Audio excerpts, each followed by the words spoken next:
Bulletin की शुरुआत बड़ी खबर के साथ कर लेते हैं, जहां पर विदेश मंत्री एस जयशंकर ने 9 देशों के विदेश मंत्रियों से बात की है। सुरक्षा परिषद के 9 अस्थायी सदस्य देशों से बातचीत की। पहलगाम आतंकवादी हमले पर विदेश मंत्रियों से चर्चा की है। यूनाइटेड नेशन सिक्योरिटी काउंसिल, जिसका पाकिस्तान एक अस्थायी मेंबर है इस वक्त, उसके बचे 9 अस्थायी मेंबरों से विदेश मंत्री डॉक्टर एस जयशंकर ने बातचीत की है। सुरक्षा परिषद के 9 अस्थायी विदेश मंत्रियों से डॉक्टर एस जयशंकर ने बात की है। इससे पहले अमेरिका के विदेश मंत्री मार्को रूबियो के साथ भी डॉक्टर एस जयशंकर ने बातचीत की है। भारत इन सभी देशों के राजदूतों को पहलगाम हमले से जुड़ी बातें, पहलगाम हमले से जुड़े कुछ तथ्य बताना चाहता है, जिसके चलते भारत ये कह रहा है कि इसके पीछे पाकिस्तान का न केवल हाथ रहा है, बल्कि पाकिस्तान ने ही उन आतंकवादियों को भारत में भेजने और इस हमले को करवाने का काम किया है, जिसके बाद से भारत और पाकिस्तान के बीच में तनाव काफी बढ़ गया है। फिलहाल सभी की कोशिश ये है कि ये तनाव युद्ध स्थिति तक ना जाए, लेकिन भारत में हो रहे तमाम घटनाक्रम इस बात का इशारा करते हैं कि बातें गंभीर होती दिख रही हैं। एक और बड़ी खबर का रुख कर लेते हैं इसी के साथ। AIMIM प्रमुख असदुद्दीन ओवैसी का बयान सामने आया है। पाकिस्तान की चौकियों पर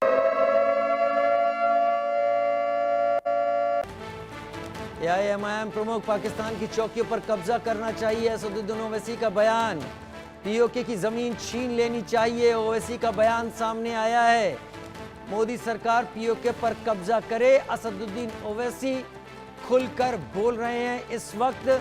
और उन्होंने बिलावल भुट्टो के बयान पर भी कहा था कि उन्हें सोचना चाहिए, जिन नदियों में खून बहाने की बात कर रहे हैं, उनके मां को भी आतंकवादियों ने ही मारा था। और असदुद्दीन ओवैसी ने खुलकर कहा है POK पर कब्जा करना ही एकमात्र सॉल्यूशन अब दिखाई पड़ता है। असदुद्दीन ओवैसी पिछले कुछ दिनों से और 22 अप्रैल के बाद से, जब से यह हमला हुआ है, काफी मुखर रहे हैं।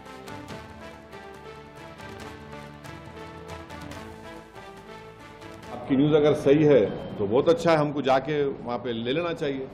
मेरे को नहीं मालूम, आपके ऊपर आप बोल रहे खाली करके चले गए, तो खाली करके चले गए तो फिर हम जाके बैठना वहाँ पे और छोड़ना नहीं।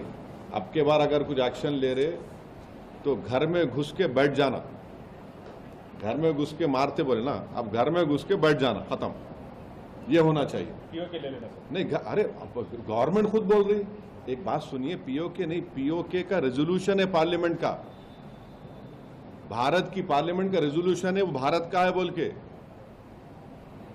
तो बीजेपी क्या बोलती, घर में घुस के बोले डैश डैश बोले, हम बोले घर में घुस के बैठ जाओ आप। ये खत्म होना है टेररिज्म, जो बार बार हर थोड़े दिन को जो टेररिज्म होता। सुनो, अपने असदुद्दीन ओवैसी को सीधे कह रहे हैं कि इस बार वहां पर जाकर बैठने की जरूरत अब आ गई है। वहीं अगली बड़ी खबर का रुख कर लेते हैं। अटारी बॉर्डर पर बदमाशी पर उतरा है पाकिस्तान। बॉर्डर पर गेट नहीं खोल रहा पाकिस्तान, अपने नागरिकों को वापस नहीं ले रहा है पाकिस्तान। 30 पाकिस्तानी अटारी बॉर्डर से क्रॉस करने के लिए इंतजार में बैठे हैं, लेकिन पाकिस्तान अपने गेट को अपने ही नागरिकों के लिए खोल नहीं रहा है। 30 के करीब पाकिस्तानी अटारी बॉर्डर पर बैठे हुए हैं, जहां पर पाकिस्तान गेट नहीं खोल रहा और अपने ही नागरिकों को वापस पाकिस्तान में लेने को तैयार नहीं दिख रहा है। ये गेट बंद कर दिए गए थे 22 अप्रैल के हमले के बाद से, लेकिन अपने अपने नागरिकों को लेने के लिए गेट अब तक खोले जा रहे थे। अब पाकिस्तान ने गेट खोला ही नहीं है और अपने ही नागरिकों को लेने को तैयार नहीं है पाकिस्तान। बड़ी खबर इस वक्त की।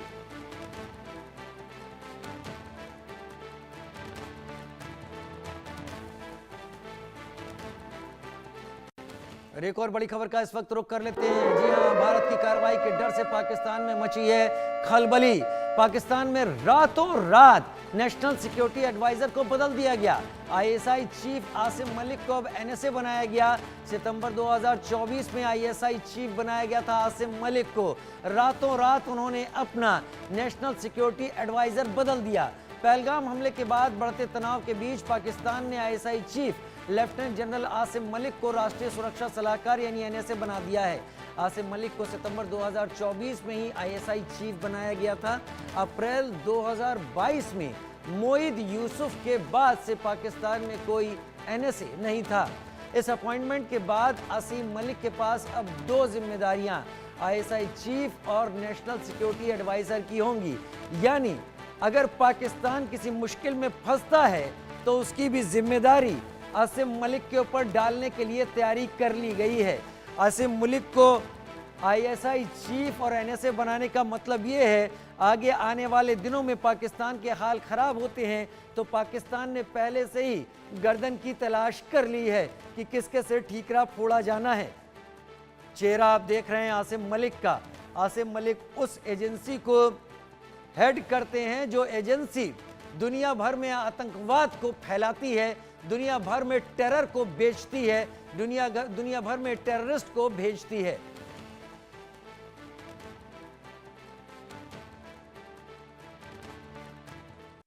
और अब रुक रहे हैं एक और बड़ी खबर का जो कि आ रही है जम्मू कश्मीर से, जहां पर एनआईए के डीजी सीआरपीएफ कैंप पहुंचे हैं।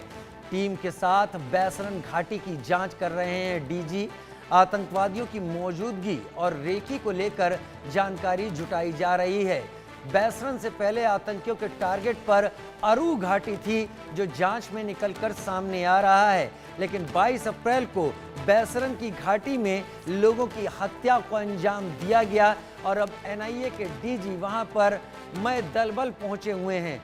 जावेद हुसैन हमारे साथ इस वक्त ज्यादा जानकारी के साथ जुड़ गए हैं। जावेद, ये जो जानकारी सामने आ रही है एनआईए के डीजी पहुंचने की, इससे पहले एनआईए की टीम भी पहुंची थी, यानी एनआईए को बहुत सारी लीड्स ऐसी मिल रही हैं जो इस इन्वेस्टिगेशन को आगे भी ले जा रही हैं और कॉन्क्रीट एविडेंस भी जुटा रही हैं। जावेद,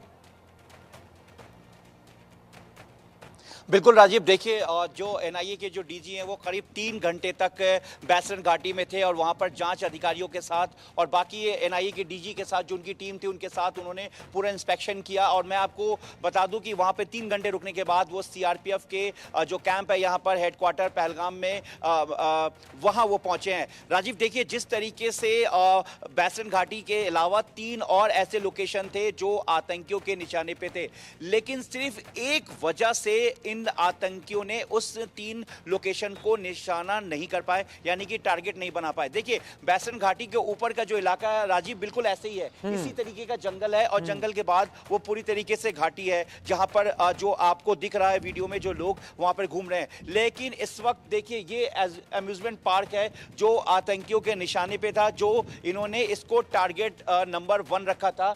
ये बैसरन घाटी से कुछ ही दूरी पर है और सबसे बड़ी बात यह है कि यहां से जो एग्जिट पॉइंट है, यहां से जब नीचे उतरेंगे तो पहलगाम पुलिस स्टेशन आएगा टी पॉइंट पर, और इसलिए इस रास्ते को, इस अम्यूजमेंट पार्क जो कि इस वक्त बंद कर दिया गया है, इसको ये लोग निशाना नहीं बना पाए। यानी कि यहाँ पर तमाम मासूम बच्चे, जो कश्मीर के बच्चे या जो देश, जो भारत के अलग अलग कोनों से जो लोग आते हैं घूमने के लिए, अपने बच्चों को घुमाने के लिए, वो ये इलाका टारगेट पर था। इसके बाद मैं आपको बताऊंगा कि अरू घाटी और बेताब घाटी, देखिए यहीं से जो रास्ता है जो अरू घाटी का, यहाँ से बिल्कुल सामने जाता है। ये पॉइंट कट होकर अरू घाटी, उसके बाद बेताब घाटी को जाता है। देखिए सामने अरू घाटी का बोर्ड लगा हुआ है और इसके अलावा लिडल और यहाँ से पहलगाम और उसके मंडलम, ये तमाम रूट्स जो है कनेक्टिविटी, अलग अलग कनेक्टिविटी कटती है, जो एक ही रास्ता है। मैं आपको बिल्कुल तस्वीरों से समझाने की कोशिश करूंगा।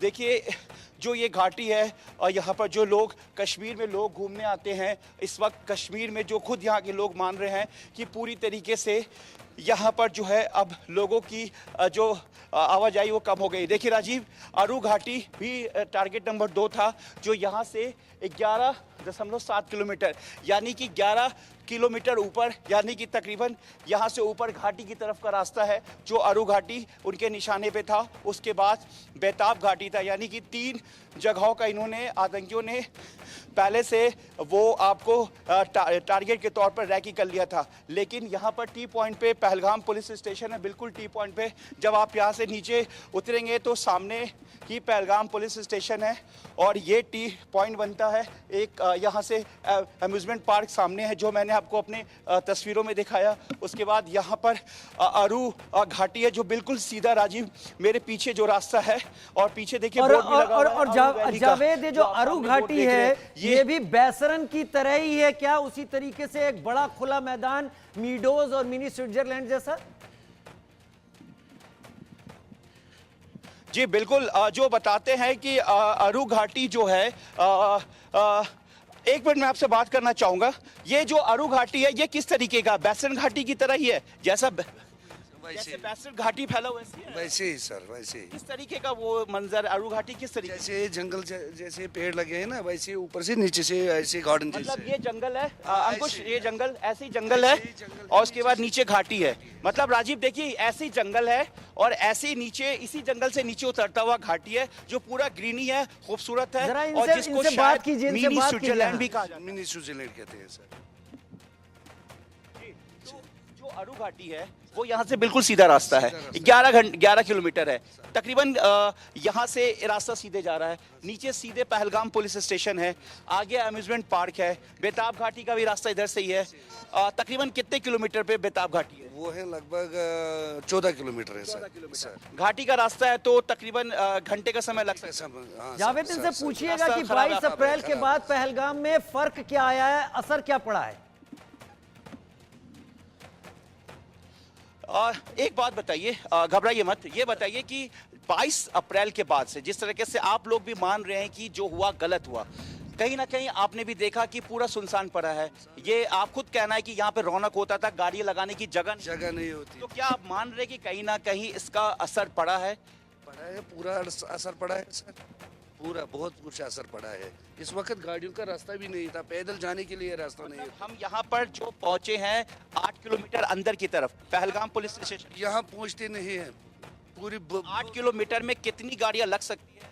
नासिर नाम है आपका? हाँ सर, बहुत गाड़ियाँ बिल्कुल पैदल जाने के लिए रास्ता नहीं होता। देखिए राजीव, एक बार मैं आपको फिर तस्वीरें दिखाना चाहूंगा कि देखिए यही वो जगह है जहां आतंकियों के टारगेट पे था, लेकिन अरू घाटी का रास्ता यही है। जैसा कि ये नासिर है जो यहाँ के रहने वाले हैं, उन्होंने बताया कि बेताब घाटी यहाँ से 14 से 15 किलोमीटर रास्ता थोड़ा सा वो है, तो वहां से कन्वेंस दूसरा लेना पड़ता है। और पीछे देखिए सुनसान पड़ा अम्यूजमेंट पार्क, जो यहाँ पर रौनक होता था 22 अप्रैल से पहले, लेकिन खुद कश्मीर के रहने वाले ये लोग बता रहे कि कितना बुरा असर पड़ा है और ये मानते हैं कि जो हुआ वो बिल्कुल गलत हुआ और इस तरीके की आतंकी घटना नहीं होनी चाहिए, इंसानियत खत्म नहीं होनी चाहिए। और आपको मैं बता दूं कि जब मैं श्रीनगर से पहलगाम के लिए, जो यहाँ पर मैं मेरे पीछे जो रास्ता देख रहे हैं आप राजीव, यहाँ से बैसन घाटी 10 किलोमीटर है, क्योंकि 8 किलोमीटर के रेंज पर पहलगाम पुलिस स्टेशन है और पुलिस स्टेशन से जब हम आगे बढ़ेंगे जहाँ पर डीजी एनआईए पहुंचे थे, और बैसन घाटी जाने का 3 रास्ता है। जो रास्ता हमने वहां से एक लाइव रिपोर्ट भी दी है बैसन घाटी को दिखाते हुए, तो जो पूरा जो बता रहे हैं कि ऐसी जंगल है बैसन में भी और आरू वैली में, जहां लोग आते हैं, भारी तादाद में आते हैं। और राजीव यहाँ पर उनका कहना है, दावा है कि यहाँ पे जगह नहीं बचती है गाड़ियों से, इतनी पार्किंग की जगह फुल हो जाती है कि लोग पैदल तक ऊपर तक आते हैं। तो आप अंदाजा लगाइए कि देखिए सामने झूला है, देखिए पूरी तरीके से खाली पड़ा है झूला, सारे अम्यूजमेंट पार्क को बंद कर दिया गया सुरक्षा कारणों से। एक तस्वीर मैंने और देखी है राजीव, जब हम यहाँ पर ऊपर की तरफ आ रहे थे तो यहाँ पर जो लाइट लगी हुई है, स्ट्रीट लाइट लगी हुई है, वहां पर भी काम चल रहा है, यानी कि कुछ जो स्ट्रीट लाइट खराब है उसको ठीक किया जा रहा है। यानी कि यहाँ पर जो मशीनों के जरिए जो स्टाफ है यहाँ पर वो इस लाइट को ठीक कर रहे हैं, यानी कि जो वैली की तरफ रास्ता जा रहा है, जो सुनसान रास्ते हैं, वहां पर किसी तरीके से अंधेरा ना हो। और इस तरीके से जो जंगल है आमतौर पर, क्योंकि यहाँ पर हम सिक्योरिटी की अगर हम बात करें तो चप्पे चप्पे पे सिक्योरिटी है, यहाँ पर पैरामिलिट्री फोर्सेस सीआरपीएफ है, इसके अलावा तमाम जम्मू कश्मीर पुलिस है, अलग अलग जो एजेंसीज है वो पूरी तरीके से अलर्ट है। लेकिन सबसे बड़ी बात यह है कि जो बैसन घाटी में 22 अप्रैल को जो 26 बेकसूर लोगों की जान गई, उससे पहले ये 3 जगह थी जो कि आतंकियों के टारगेट पर थी और उनका रैकी भी किया जा चुका था, लेकिन सिर्फ इसलिए वो कामयाब नहीं हो पाए, या इस टारगेट को उन्होंने टेरर मॉड्यूल को इसलिए अंजाम नहीं दिया क्योंकि इसकी कनेक्टिविटी एक ही है।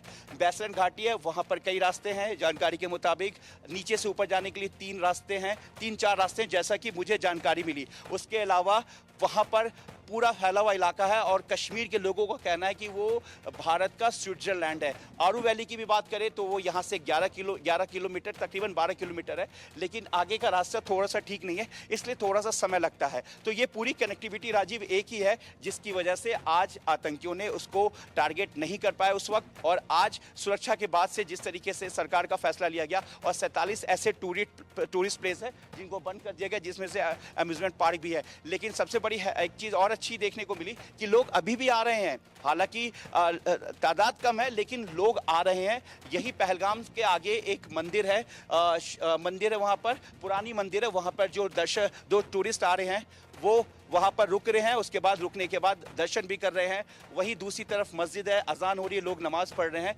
तो माहौल बिल्कुल एक इंसानियत वाली, लेकिन लोग इस तरह की घटना जो हुई उसको लेकर पूरी तरीके से शर्मसार हैं। और राजीव देखिए, बैसन घाटी में तो हालांकि अब सुरक्षाकर्मी और पैरामिलिट्री फोर्सेज और एजेंसीज की तरफ से मीडिया के लिए और तमाम लोगों के लिए बंद हो गई, मीडिया के लिए बंद हो गई। लेकिन अमूमन कुछ इसी तरीके का वो बताते हैं कि नज़दीक से जब आप जाएंगे तो बैसन घाटी के पास जो जंगल देख रहे हैं, इसी तरीके से घना जंगल है और जंगल शुरू हो जाता है। जी राजीव, आपने बहुत विस्तार से यहाँ पर जानकारी दी है, आपने सारी तस्वीरें दिखाते हुए, कहाँ बैसरन है, कहाँ आरू है, कहाँ बेताब घाटी है और क्या क्या उन्होंने रेकी किया था। लेकिन मुझे ये बताइए कि एनआईए के डीजी आज वसंत साहब यहाँ पहुंचे हुए हैं, उनका वहाँ पर क्या क्या, क्योंकि बैसरन घाटी गए हैं, ये भी जानकारी आ रही है कि अरू घाटी को भी टारगेट पर रखा हुआ था इन टेररिस्ट ने। तो एनआईए के हवाले से क्या जानकारी है इस पूरी इन्वेस्टिगेशन को लेकर?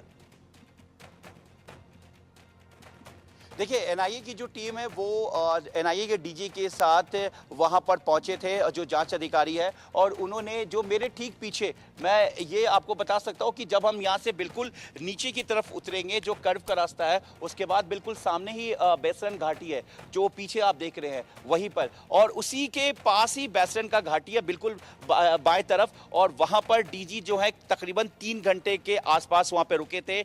और इस पूरे एंगल को लेकर मैं तस्वीरों के जरिए आपको थोड़ा सा बताना चाहूंगा कि जो बैसरन घाटी में जिस तरीके से 22 तारीख को पूरी घटना घटी, जो एक आतंकी घटना घटी, कुछ इसी तरीके का था और इसी तरीके का जंगल था राजीव। और इसी जंगल में बताया जा रहा है कि इसी जंगल के तरफ से वो आतंकियां और उसके बाद जो गोलियों की आवाज सुनने को मिली, ठीक अमूमन कुछ इसी तरीके का जंगल था। और ऐसी वो आतंकियां जो बताया गया कि उन्होंने 15 अप्रैल को भी वो आए थे, रैकी की गई थी, और 22 तारीख को, यानी कि 22 तारीख को जो अंजाम दिया गया, जो 26 बेकसूर लोगों को की जाने गई, जो कश्मीर घूमने आए थे, जो शायद इस खुशी में आए थे, जिन्हें ये नहीं पता था कि कश्मीर उनकी आखिरी यात्रा होगी, और वहाँ पर जब मौत उनसे रूबरू हुई उन आतंकी घटना में, और उसके बाद इसी तरीके का पूरा मंजर था। सामने पूरा ग्रीनी मैदान आप देख सकते हैं, जहाँ पर जिप लाइन है, बच्चे खाना खा रहे हैं, घूम रहे हैं, छोटे छोटे मासूम घूम रहे हैं,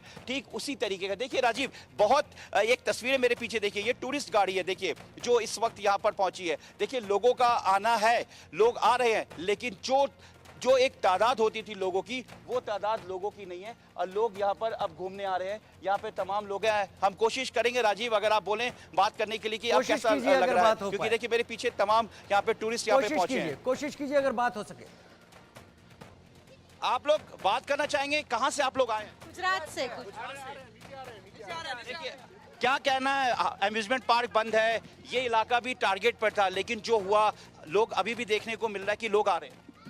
नहीं, यहाँ पे बहुत कुछ अच्छा है, ये पार्क बंद क्यों कर दिया? हम यहाँ पे सुरक्षा को लेके बंद किया गया, क्या कहना, कैसा लग रहा है? अरे एकदम फ्रेंडली नेचर है यहाँ पे। लोकल पब्लिक जो है, चाहे वो होटल वाले हो, ट्रैवल वाले हो, जो कोई शॉपकीपर हो, कोई भी हो, एकदम फ्रेंडली नेचर है और हम एकदम से सेफ फील कर रहे हैं। कोई टेंशन वाली बात नहीं है। जो 22 तारीख को हुआ, हालांकि जो कश्मीर के लोग हैं वो भी इस चीज को लेकर दुख है, उन्हें लग रहा है कि गलत है, लेकिन क्या डर लग रहा है? नहीं, बिल्कुल डरने की कोई बात नहीं है। जो कुछ भी हुआ, अनफॉर्चुनेटली यहाँ की लोकल पब्लिक जो है कश्मीरी, वो भी बहुत पछता रहे कि ऐसा नहीं होना चाहिए था, लेकिन ये हो चुका है। लेकिन डरने की कोई बात नहीं।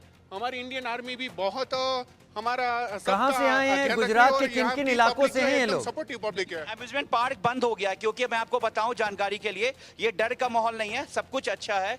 हमारी जो एजेंसीज हैं, हमारी सुरक्षा एजेंसीज हैं, फोर्सेज हैं, सब तैनात है। लेकिन ये जो पार्क आप पीछे देख रहे हैं ये बंद है, अम्यूजमेंट पार्क। इसके आगे अरू घाटी है और बेताब घाटी है, वो भी टारगेट पे था बैसरत घाटी से पहले, लेकिन वहां पर इसलिए अंजाम नहीं दे पाए क्योंकि आगे पुलिस स्टेशन था और एक ही पॉइंट था, इसलिए 22 तारीख की जो घटना थी वो बैसरत में घटी। लेकिन अब हालात बिल्कुल सामान्य है, लोग यहाँ के जो लोग हैं, कश्मीरी लोग हैं, वो लोगों का वेलकम कर रहे हैं और हर वक्त मदद के लिए खड़े हुए हैं। तो कैसा लग रहा है? आप लोग गुजरात से आए हैं। बहुत बहुत बढ़िया लग रहा है, यहाँ आकर हमें अपनापन फील हो रहा है। और ये सब बंद है वो तो कुछ सुरक्षा दिल से कह रहे हैं या वाकई? दिल से कह रहे हैं। हम कल से हमें आप बताओ, हम ऐसे ही क्यों बोलेंगे? हमने जो फील किया वही हम बोलेंगे ना, जो हमारे साथ सच्ची में फील हुआ। हम जहाँ से जम्मू से एंटर हुए तब से लेके अब तक हमें 0% भी कोई प्रॉब्लम नहीं हुई है। यहाँ के जो टेम्पो ट्रैवलर ड्राइवर है वो भी क्या बताए मैं यार आपको, एकदम पावरफुल। आप बच्चों से भी बात कीजिए। बच्चे भी आपके साथ? हाँ, सब फ्रेंडली नेचर है पूरा कश्मीर में, हमें कोई दिक्कत हुई नहीं। सब खुशी हो रही है कश्मीर आकर? बहुत खुश हो रहा, बहुत खुशी हो रही है। यहाँ कोई हमें डरने की चीज़ नहीं है। मैं यहाँ बहुत आकर खुशी हो रही जो है। यहाँ के लोकल भाई लोग हैं वो आपके साथ पूरी मदद? हाँ, सब फ्रेंडली नेचर है, सब सपोर्टिव है। हाँ, लेकिन अम्यूजमेंट पार्क बंद है, आगे कुछ चीज़ें बंद है, तो उसके लिए तो उसके लिए तो होता है ना। लेकिन राजीव, पूरी फैमिली गुजरात की है, पूरा टूर लेकर ये लोग आए हैं और साथ में जो कश्मीर के जो लोग हैं वो उनके साथ हैं। महिलाएं और मिले इनका तो उनसे कहना है भी कि बात कश्मीर कीजिए। के जो लोग हैं यहाँ पर पूरी फ्रेंडली है। मैं कोशिश करता हूँ कि आप कश्मीर से हैं, आप लेकर आए हैं, कैसा क्या माहौल है आपका और पहले का क्या था? आपके सामने ये कह रहे हैं कि अब बिल्कुल सब ठीक है, लेकिन अफसोस इस बात का कि जो 22 तारीख को घटना घटी, जो नहीं होना चाहिए। यहाँ पे सब ठीक है अभी सर। हम कल उनको जम्मू से लेकर आए थे, उनको यहाँ पे कल श्रीनगर आए थे, आज यहाँ पे है हम पहलगांव में। अभी यहाँ गार्डन वार्डन सब बंद है सर, बाकी यहाँ सब नॉर्मल है सर। लेकिन देखिए जो तस्वीर है, जो कैमरे पे कोई एडिट कुछ नहीं, तस्वीर जो सामने है, गुजरात के परिवार है, ये साफ कह रहे हैं कि हमें बिल्कुल अच्छा लग रहा है। यहाँ के जो कश्मीर के जो लोकल लोग हैं वो हमारे लिए पूरी मदद कर रहे हैं और हमें बता रहे हैं कि डरने की कोई बात नहीं है। और जो घूमने की जगह वहाँ वो ले जा रहे हैं और कह रहे हैं कि बिल्कुल फ्रेंडली लग रहा है कश्मीर में। सही बात सर, यहाँ पे वैसे कोई भी दिक्कत नहीं है। यहाँ पे ये गार्डन वार्डन बंद है, उसकी वजह से थोड़ी सी। लेकिन जो घटना घटी वो नहीं होना चाहिए। वो हो गया, घटना घटी, वो तकदीर में लिखा था। मगर बाकी जो लोग यहाँ हेलमेट हटाएंगे, हम आपको वेलकम करते हैं। ये हमारे मेहमान है जो बाहर से आते हैं, हमारे दिल के एक टुकड़े हैं।